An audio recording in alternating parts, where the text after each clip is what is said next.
Welcome to J9 today. ముందుగా headlines చూద్దాం. June 4 తర్వాత ఏపీలో దాడులు జరిగే అవకాశం ఉందంటూ నిఘా వర్గాల హెచ్చరిక. ఇప్పటికే పలు జిల్లాల్లో ఉద్రిక్తతలు. జూన్ 4న ఓట్ల లెక్కింపు. జూన్ 19 వరకు పోలీస్ బలగాలు అప్రమత్తంగా ఉండాలంటూ ఇంటెలిజెన్స్ హెచ్చరికలు.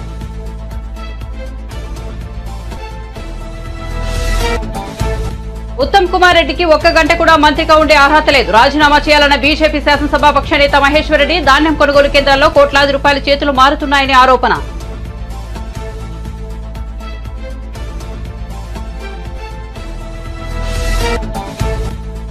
జగన్ మాటలు వైసీపీ శ్రేణులకు ధైర్యాన్ని కలిగించలేకపోయాయన్న ఉమా. సజ్జల ఈ ఉదయం మళ్లీ గ్లోబల్స్ ప్రచారానికి వెళ్లాడు.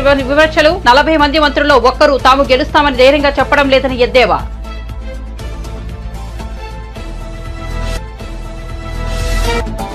చంద్రబాబు పూర్తిగా నెగటివ్ క్యాంపెయిన్ చేశారన్న సజ్జల. ల్యాండ్ టైటిలింగ్ పై తప్పుడు ఆరోపణలు చేశారని మండిపాటు. వైసీపీ ఓడిపోతుందనే భ్రమలో టీడీపీ ఉందని ఎద్దేవా.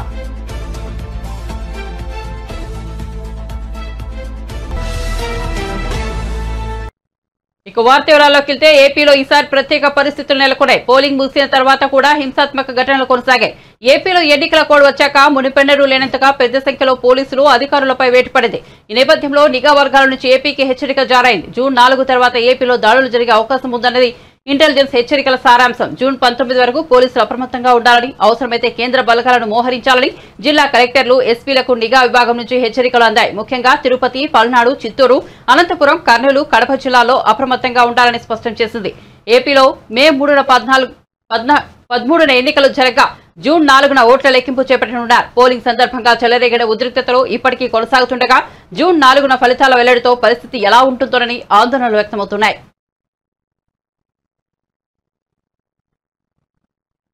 ఓటమి సరళిని చూసి దాన్ని ప్రజా వ్యతిరేక ఓటు అనుకోవద్దని వైసీపీ ప్రధాన కార్యదర్శి సజ్జల రామకృష్ణారెడ్డి అన్నారు. ఈ ఎన్నికల్లో వైసీపీ విజయంపై పూర్తి విశ్వాసంతో ఉన్నామని, గతంలో కంటే ఈసారి ఎక్కువ సీట్లు వస్తాయని ఆయన ధీమా వ్యక్తం చేశారు. చంద్రబాబు పూర్తిగా నెగిటివ్ క్యాంపెయిన్ చేశారని, ఆయనకే నమ్మకం లేదని అన్నారు. కుప్పంలో కూడా వైసీపీ గెలవబోతోందని చెప్పారు. కుట్రపూరితంగానే కొందరు అధికారులను ఎన్నికల నుంచి తప్పించారని విమర్శించారు. జగన్ చేసిన ప్రచారం ప్రజల్లోకి బలంగా వెళ్లిందని చెప్పారు. ల్యాండ్ టైటిలింగ్ యాక్ట్ పై చంద్రబాబు తప్పుడు ఆరోపణలు చేశారని సజ్జల విమర్శించారు. తాడిపత్రి ఎమ్మెల్యే పెద్దారెడ్డి ఇంట్లో సీసీటీవీలను పోలీసులు ధ్వంసం చేయడమేంటని ప్రశ్నించారు. పోలీసులు చేసిన దాడిపై ఈసీకి ఫిర్యాదు చేయబోతున్నామని చెప్పారు. పోలింగ్ రోజున టీడీపీ అక్రమాలకు పాల్పడిందని, కౌంటింగ్ రోజున అక్రమాలు జరిగితే ఎదుర్కొంటామని అన్నారు. ఇప్పటికైనా ఈసీ తన తప్పును సరిదిద్దుకుంటే మంచిదని చెప్పారు. ఈసీ నిక్షిప్తపాతంగా వ్యవహరించాల్సిన అవసరం ఉందని తెలిపారు. మాకైతే ఖాయంగా కనపడుతోంది. గవర్నమెంట్ వస్తుంది, చాలా బాగా వస్తుంది. మొన్నటికి అంత కూడా జరిగింది. మిగిలిన చోట్ల జరిగిన చోట్ల కూడా పోలింగ్ పర్సెంటేజ్ పెరిగాయి. ఓటింగ్ జరిగే శాతాన్ని బట్టి చూసి యాంటీ ఇన్కంబెన్సీ అనుకుందామంటే మీరు గమనించిన జగన్మోహన్ రెడ్డి గారి మీద అంత వ్యతిరేకత పెంచుకుని ఈ వర్గాలు ఏ వర్గాల కోసం అయితే నిలబడినాడు వాళ్ళు రావడానికి అంత ఇది రీజన్ కనపడతా లేదు. వీళ్ళందరూ చంద్రబాబు నాయుడు గాని ఆయన పార్టీ గాని పెట్టిన సూపర్ 6 అనే ఇది గాని, లేదా ఆయన అర్జెంటుగా తెచ్చుకోవాలి వాళ్ళ కోరికిందా అని చూద్దామంటే అంతా అటువైపు కనపడలేదు. ఎందుకంటే చంద్రబాబు నాయుడికే తన అజెండా మీద నమ్మకం లేదు. ఆయన సూపర్ 6 గురించి కూడా ప్రచారం చేసుకోవాలి. ఆయన ఎంతసేపు ఉన్నా జగన్మోహన్ రెడ్డి గారి మీద వ్యక్తిగతంగా దాడులు, లేదా వివేకానంద రెడ్డి హత్యను, ఇంకా గొడ్డలు ఎనడము, ఇంకోటి కుటుంబం దీన్ని వాళ్ళకి సంబంధించిన కుటుంబ సమస్యలను తీసుకొచ్చి పెట్టడము, లేదు లాస్ట్లో ల్యాండ్ టైటిలింగ్ యాక్ట్ అని ఇంకోటి తీసుకొచ్చి ఒక అర్థం లేని ఇది దేన్నైతే వాళ్ళు ఆ రోజు సపోర్ట్ చేశారు, దేన్నైతే ఈ రోజు ఐ థింక్ నీతి వాళ్ళ దాంట్లో కూడా ఉంది, దాన్ని ఒక ఇష్యూ కింద చేసి ఆయన ఇచ్చిన హామీలే గట్టిగా చెప్పుకోలేని వచ్చాడు. ఎందుకంటే ఆయనకే నమ్మకం లేదు. ఇంతకుముందు కూడా చెప్పాం, అది హామీలను అమలు చేస్తాడే నమ్మకం జనానికి లేదని, ప్రజలకు లేదని. అది ఆయనకు అవగాహన ఉంది కాబట్టి అది వదిలేసి కేవలం వైఎస్ఆర్ కాంగ్రెస్ పార్టీని లేదా వైఎస్ఆర్ కాంగ్రెస్ పార్టీ నాయకులను, అందుకంటే ముఖ్యంగా జగన్మోహన్ రెడ్డి గారిని వ్యక్తిగతంగా దూషిస్తూ మొత్తం వాళ్ళ క్యాంపెయిన్ అంతా దాంట్లో నడిచింది. సో ఆ నేపథ్యంలో ప్రజలు ఆయన ఇచ్చిన హామీల మీద నమ్ముకొని వచ్చింటున్నారనడానికి అది కనపడట్లా. ఉంటే ఆయనే చెప్పేవాడు దాని గురించి, వాళ్ళు దాని గురించి మాట్లాడేవాడు. వేరే మా నాయకుడు ఆయన మొత్తం ఒకే థీమ్ మీద మీరు గమనిస్తే ఈ 5 ఏళ్ల పాటు తాను రాష్ట్ర అభివృద్ధికి సంక్షేమం ద్వారా లేదా మొత్తం డీసెంట్రలైజేషన్ ఆఫ్ పరిపాలన సుపరిపాలన అందించడం ద్వారా తాను ఏం చేశాడో ఇవే చెప్పాడు. ఇవి కంటిన్యూ కావాలా అనుకుంటే నన్ను దీవించండి అని అడిగాడు. ఈ థీమ్ బలంగా కంటిన్యూస్ జనంలోకి వెళ్తూ వచ్చింది. మేము ఎప్పుడు చెప్తుండేవాళ్ళం కదా, 87% లబ్ధిదారులు ఏదో ఒక రూపంలో బెనిఫిట్ పొందిన వాళ్ళందరూ అవును ఇది నిజం అనుకున్నారు. కరెక్టే కదా, ఇది కంటిన్యూ అయితే మా బతుకుల్లో ఇంకా మెరుగైన మలుపు వస్తుంది, మేలు మలుపు వస్తుంది, ఇంకా వెలుగు పెరుగుతుంది, కుటుంబం అభివృద్ధి జరుగుతుంది అని వాళ్ళు నమ్మారు. ఏదైతే హోప్ పెట్టుకున్నామో వాళ్ళు ఓన్ చేసుకున్నారు ఈరోజు. అది కనపడుతుంది. అంటే మా దాంట్లో ఇది క్రిస్టల్ క్లియర్ గా ఒక వ్యాలిడ్ రీజన్ కనపడుతుంది. నాకు టీడీపీ వైపు నుంచి ఒక్క రీజన్ చెప్పండి, మేము మీడియానే అడుగుతున్నాం, ఇదిగో ఈ రీజన్ వల్ల వీళ్ళకి వచ్చి ఉండొచ్చు కదా అని అనుకోవడానికి ఒక్కటి చెప్పండి. ఏపీ ముఖ్యమంత్రి జగన్మోహన్ రెడ్డి విజయవాడ ఐపాక్ కార్యాలయంలో చెప్పిన మాటలేవి వైసీపీ శ్రేణులు ఆత్మవిశ్వాసాన్ని, ధైర్యాన్ని కలిగించలేకపోయాయని టీడీపీ సీనియర్ నేత దేవినేని ఉమా అన్నారు. ఆయన అమరావతిలోని ఎన్టీఆర్ భవన్ వద్ద మీడియా సమావేశంలో మాట్లాడారు. జగన్ మాటలు పనిచేయకపోవడంతో ఉదయం ఆంధ్ర గ్లోబల్ సజ్జల రామకృష్ణారెడ్డి మీడియా ముందుకొచ్చారని పేర్కొన్నారు.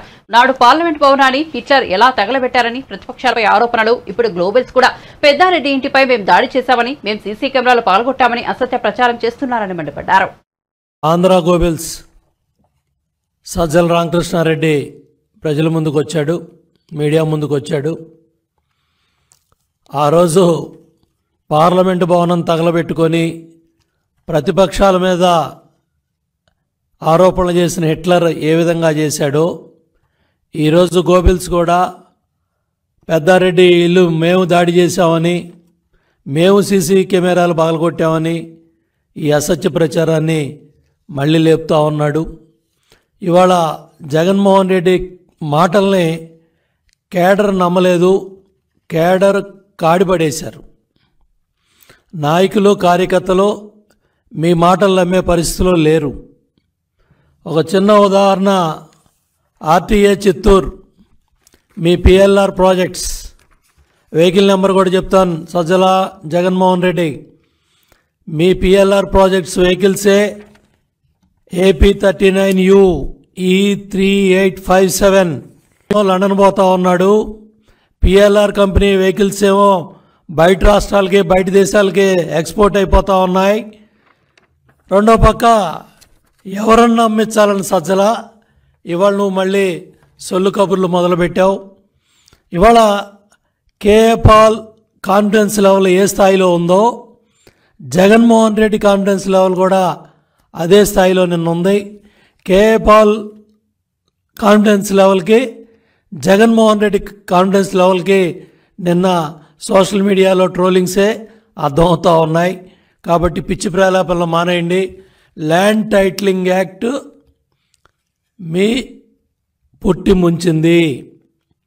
మీ ప్రచార పిచ్చి, మీ ఫోటోలు పిచ్చి, మీరు తాత ముత్తాతలు ఇచ్చిన భూములను కూడా కొట్టేయాలని, దోచుకోవాలని మీరు చేసిన చట్టాలే మీ ప్రభుత్వానికి ఉరితాళ్ళైనాయి. ఇవాళ పెద్ద ఎత్తున ప్రజల్లో తిరుగుబాటు వచ్చింది. ఆ తిరుగుబాటు ఫలితమే జనసునామీ. ఆ జనసునామీ దెబ్బకే మీకు గంగుర్లు ఎత్తుతూ ఉన్నాయి. రోజుకొకళ్ళు వచ్చి మీడియా ముందుకి మాట్లాడుతూ ఉన్నారు. నేను అడుగుతా ఉన్నా, మొదటి క్యాబినెట్లో కానీ రెండో క్యాబినెట్లో కానీ 40 మంది మంత్రులు ఒక్కడ కూడా ధైర్యంగా మీడియా ముందుకు వచ్చి మేం గెలుస్తామని మాట్లాడట్లేదు. 40 మంది మంత్రులు ఓడిపోతున్నారు. 5 ఏళ్ల పరిపాలనలో మీ మంత్రులు ఎవరైతే ఉన్నారో మొదటి క్యాబినెట్లో రెండో క్యాబినెట్లో మంత్రులు ఎవడో కూడా మీడియా ముందుకు రావట్లా. మొత్తం ఎత్తిపోతున్నారు, మొత్తం ఓడిపోతున్నారు. ఇవాళ పెద్ద ఎత్తున ప్రతిపక్ష హోదా కూడా దక్కదని మీడియా ఘోషిస్తూ ఉంటే, సర్వేలు ఘోషిస్తూ ఉంటే ఇవాళ సజ్జలు వచ్చి ఏ కార్యకర్తను నమ్మిద్దామని, ఏ నాయకుడిని నమ్మిద్దామని నువ్వు మళ్ళీ బురజల్లే కార్యక్రమాలు చేస్తున్నావు. సిగ్గుందా అని అడుగుతున్నా. అపధర్మ ముఖ్యమంత్రి మీరు, 5 ఏళ్ళు ప్రభుత్వం పరిపాలన చేసింది మీరు, చీఫ్ సెక్రటరీ మీరు పెట్టుకున్న వ్యక్తే, మీకు అనుసరణలోనే వ్యవస్థలన్నీ నడుస్తున్నాయి. ఇవాళ చీఫ్ సెక్రటరీయే మొత్తం పోలింగ్ స్టాఫ్ దగ్గర నుంచి ఎక్కడెక్కడ ఏ అధికారం ఉండాలో రాజేంద్రనాథ్ డీజీపీగా ఉన్నప్పుడే నియామకాలన్నీ జరిగాయి.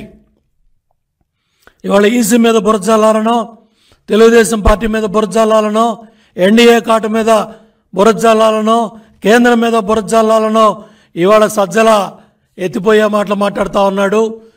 భయం కళ్ళల్లో కనపడతా ఉంది, పిరిగితనం కళ్ళల్లో కనపడతా ఉంది. ప్రజాస్వామ్యబద్ధంగా ఎన్నికలలో పాల్గొనడం చంద్రబాబుకు ఇష్టం లేదని వైసీపీ రాష్ట్ర కార్యదర్శి లేళ్ల అప్పిరెడ్డి తీవ్రంగా విమర్శించారు. రౌడీయిజం చేసి రిగ్గింగులు చేసి గెలుపొందాలనుకోవడం దారుణమని ఆరోపించారు. అరాచకాలకు వత్తాసు పలికిన 2 ఎస్పీలపై సస్పెన్షన్ వేటు పడిందని, చంద్రబాబు ట్రాప్ లో పడి పోలీసు అధికారులు తమ జీవితాలను నాశనం చేసుకోవద్దని సూచించారు. తాడిపత్రిలో పెద్దారెడ్డి ఇంట్లో సీసీ కెమెరాలను పోలీసులే పగలగొట్టడం దేనికి సంకేతం అంటూ ఆయన ప్రశ్నించారు. ఆధారాలు లేకుండా చేసే కుట్ర ఎవరు చేశారో తేలాలన్నారు. జరిగినటువంటి సంఘటన చూస్తే నిజంగా ఆశ్చర్యం కలుగుతా ఉంది. ఎవరైనా కూడా సీసీ కెమెరాలు ఎవరు ఎందుకు పెట్టుకుంటారు? ఏదైనా అనుకోని సంఘటనలు జరిగినప్పుడు ఆ సంఘటనలకు సంబంధించినటువంటి సాక్ష్యాధారాల కోసం ఇళ్లలో సీసీ కెమెరాలు, రోడ్లపై సీసీ కెమెరాలు పెట్టుకుంటా ఉంటారు. అటువంటి సీసీ కెమెరాలు పెట్టుకున్నటువంటి ఎమ్మెల్యే పెద్దారెడ్డి గారి ఇంట్లో పోలీసులు ఏం చేశారో ఒక్కసారి ఈ వీడియో ద్వారా ప్రజానికానికి కూడా చూడమని కోరుతా ఉన్నా.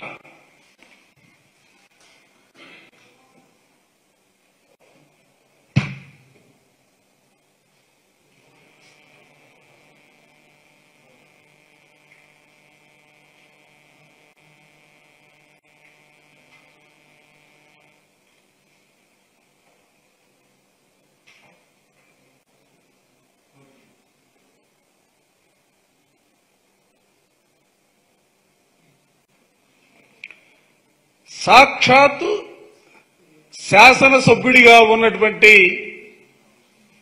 పెద్దారెడ్డి గారి ఇంట్లో తీసుకెళ్తున్న దాడి చేసి శ్రీనివాసరెడ్డి గారి మామగారిని గాయపరిచి అక్కడ కూడా విధ్వంసం సృష్టించినటువంటి వైరం శ్రీనివాసరెడ్డి గారి ఇంటి పైన. ఆ వైరాన్ని కూడా చూడొచ్చు. తెలుగుదేశానికి సంబంధించినటువంటి వందలాది మంది కార్యకర్తలను వెంట పెట్టుకుని అక్కడ పోటీ చేస్తున్నటువంటి అభ్యర్థి ఏ విధమైనటువంటి దాడులకి పాల్పడ్డాడో దీనిలో కనపడతా ఉంది. శ్రీనివాసరెడ్డి గారి హాస్పిటల్ అది, వాళ్ళ మామగారికి దెబ్బలు తగిలాయి.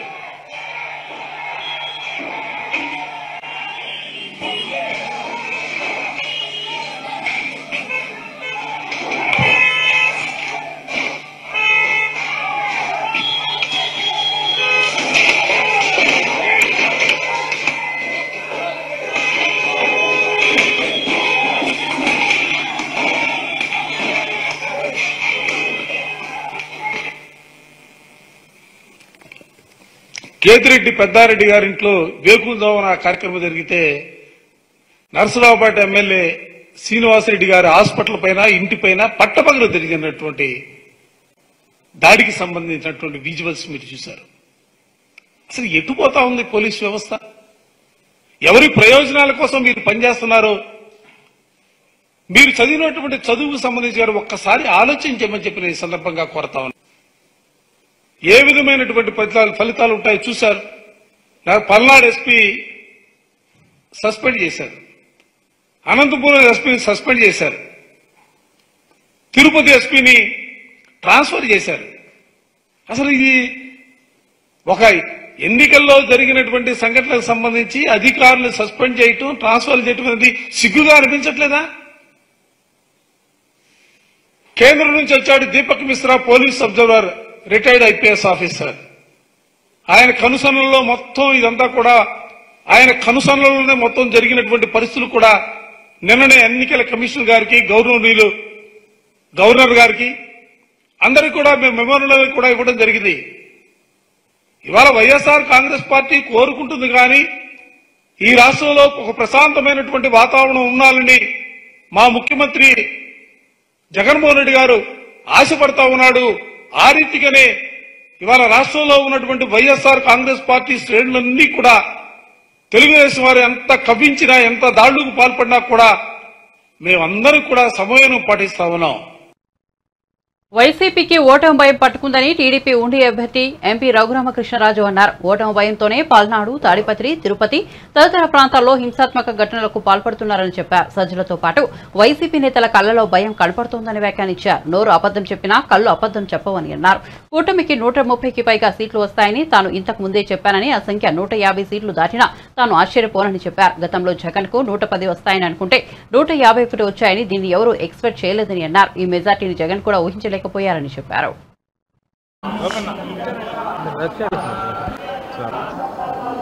ఎన్నికలు ముగిసిన తర్వాత స్వామివారి దర్శనం కోసం ఈరోజు ఇక్కడికి రావటం జరిగింది. అభిషేక దర్శనం కుటుంబంతో సహా చేసుకోవటం జరిగింది. గతంలో కూడా నేను ఇప్పుడు నామినేషన్ వేసిన వెంటనే ఆ తర్వాత ఎలక్షన్ అయిన తర్వాత స్వామివారి భక్తుడిగా ఇప్పుడు నేను వారి దర్శనం చేసుకోవటం నాకు అదొక రెగ్యులర్ చర్య. ఈ సందర్భంగా ఆంధ్రప్రదేశ్ రాష్ట్రానికి మంచి రోజులు రావాలని గౌరవనీయులు నారా చంద్రబాబు నాయుడు గారు ముఖ్యమంత్రిగా ప్రమాణ స్వీకారం చేసి ప్రజల కష్టాలన్నీ తొలగి మంచి చక్కటి వెల్ఫేర్తో పాటు అద్భుతమైన అభివృద్ధి దిశగా ఆంధ్రప్రదేశ్ పయనించాలని మనస్ఫూర్తిగా స్వామివారిని వేడుకోవటం జరిగింది. గుళ్ళు అవసరం మాకు 125 నుంచి మినిమమ్ 150 టచ్ అవ్వచ్చు. ఉన్నాయి 170 సీట్లు కాబట్టి జగన్కి 25 నుంచి ఒక 40 వరకు రావచ్చు అని నేను ఖచ్చితంగా చెప్పగలను. నా మాట నిజం అవుతుందా, జగన్ మాట నిజం అవుతుందా 4వ తారీఖు మధ్యాహ్నానికి మీకు అర్థమవుతుంది. ఖచ్చితంగా నా మాటే నిజం అవుతుంది. ఎందుకంటే స్వామి సన్నిధిలో నేను చెప్తున్నా, స్వామి సన్నిధిలో అతను చెప్పలేడు.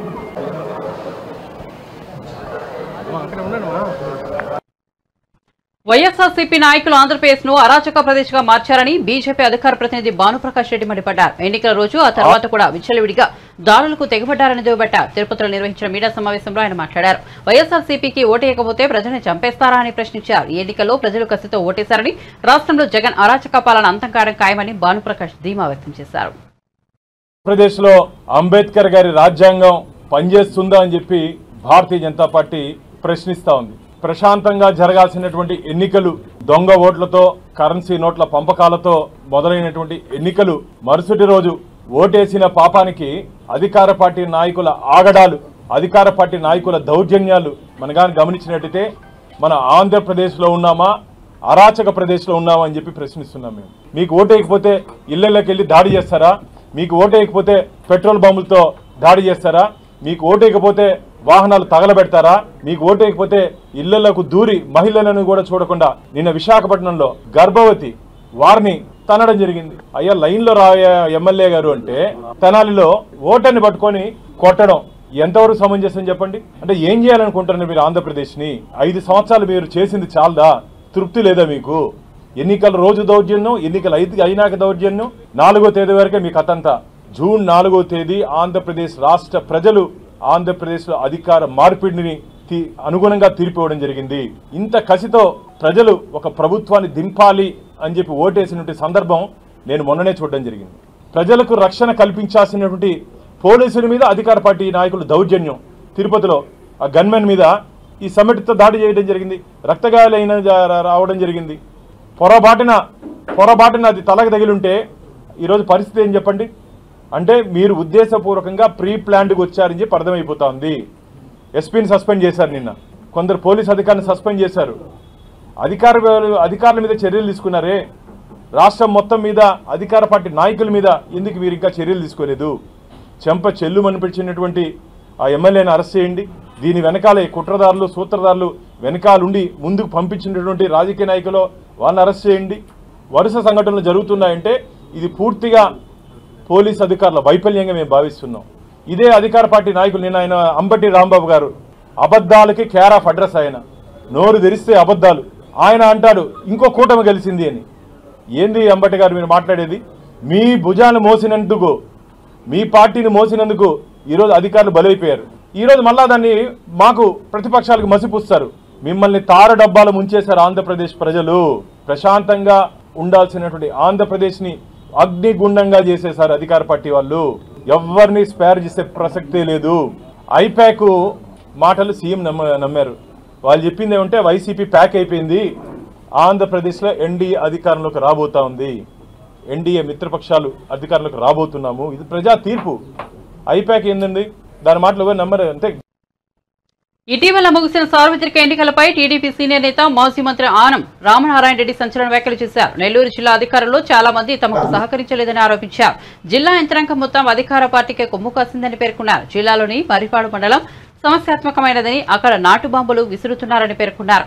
ఇక్కడ సమస్యాత్మకమైన 10 బూతుల వివరాలను ఎన్నికల కమిషన్ కు, ఆర్ఓకు, కలెక్టర్, ఎస్పీకి అందించినా ఆయా బూతుల వద్ద ఆర్ముడు పోలీసులను పెట్టలేదని ఓ మహిళా కానిస్టేబుల్ ఎన్సీసీ క్యాడెట్ పెట్టి ఊరుకున్నారని తెలిపారు. దీన్ని బట్టి అధికార యంత్రాంగం ఎవరికి సహకరించిందో తెలుసుకోవచ్చని తెలిపారు. నెల్లూరు పార్లమెంట్ ఇన్ఛార్జ్ అయినటువంటి మాజీ మేయర్ శ్రీ అబ్దుల్ అజీజ్ గారికి, అలాగే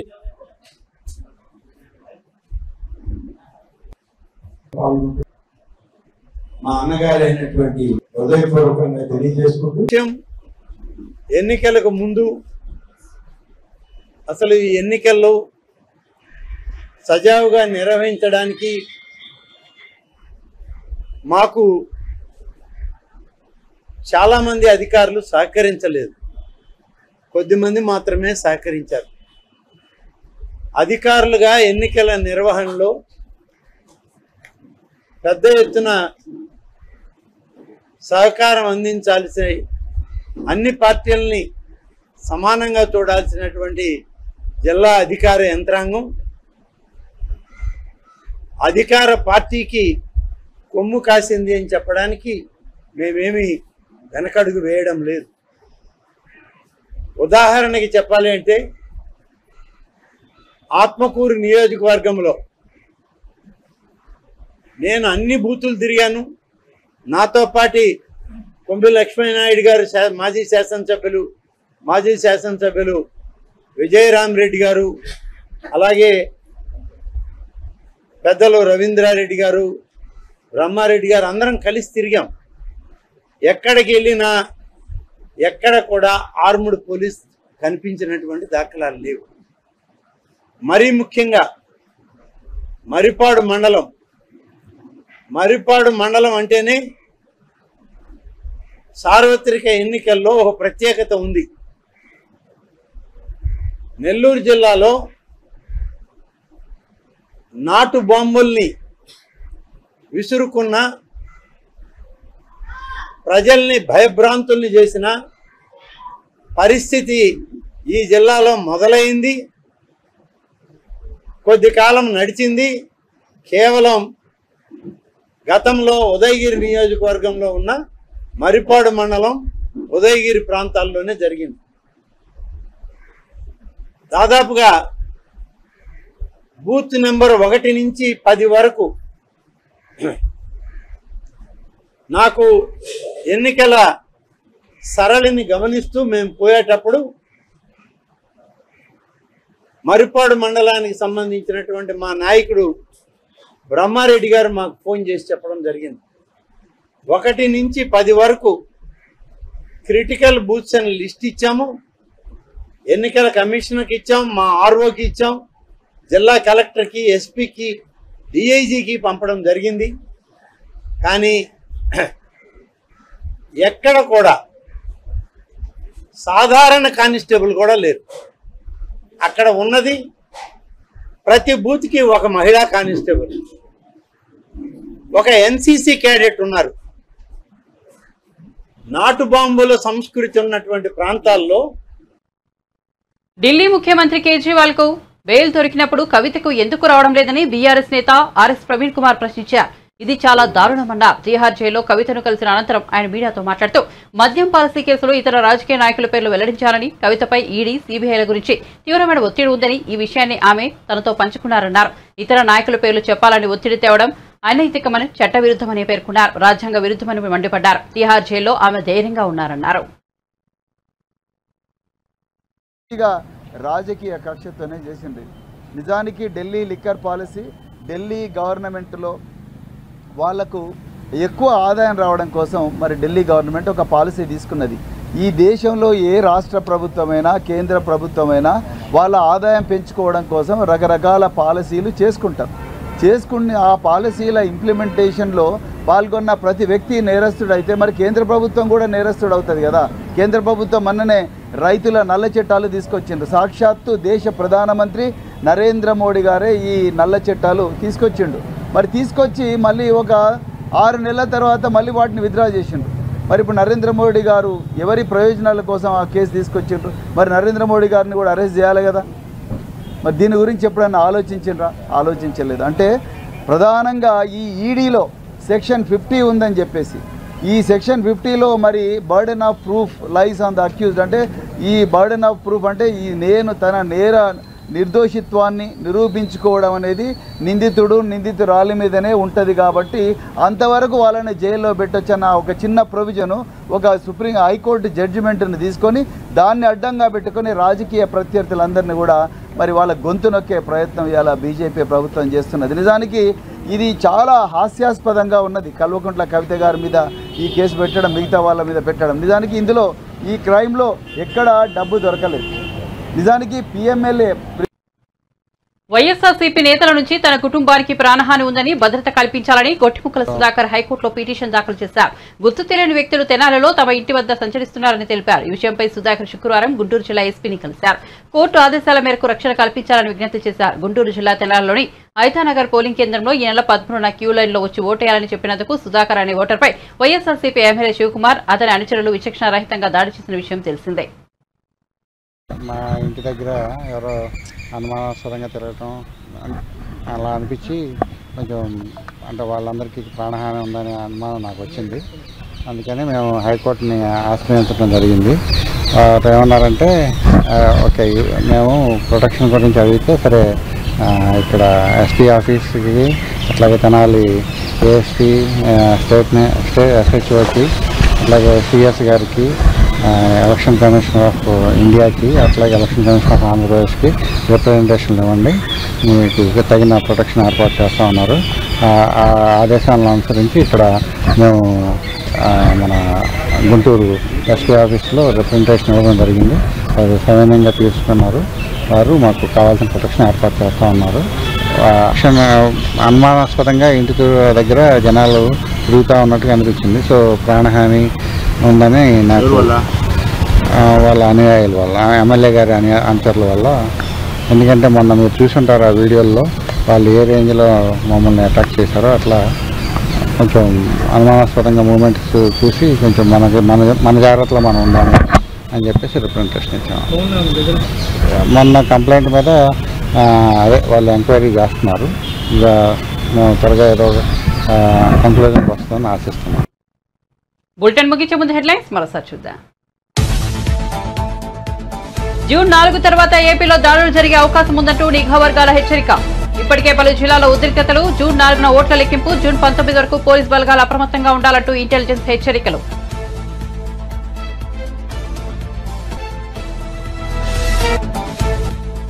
ఉత్తమ్ కుమార్ రెడ్డికి 1 గంట కూడా మంత్రిగా ఉండే అర్హత లేదు. రాజీనామా చేయాలన్న బీజేపీ శాసనసభ పక్ష నేత మహేశ్వర్ రెడ్డి. ధాన్యం కొనుగోలు కేంద్రాల్లో కోట్లాది రూపాయల చేతులు మారుతున్నాయని ఆరోపణ.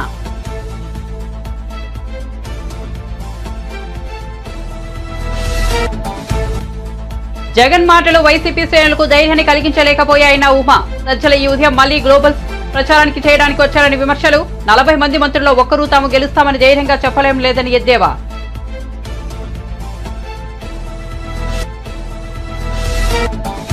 చంద్రబాబు పూర్తిగా నెగిటివ్ క్యాంపెయిన్ చేశారన్న సజ్జల. ల్యాండ్ టైటిలింగ్ పై తప్పుడు ఆరోపణలు చేశారని మండిపాటు. వైసీపీ ఓడిపోతుందనే భ్రమలో టీడీపీ ఉందని ఎద్దేవా.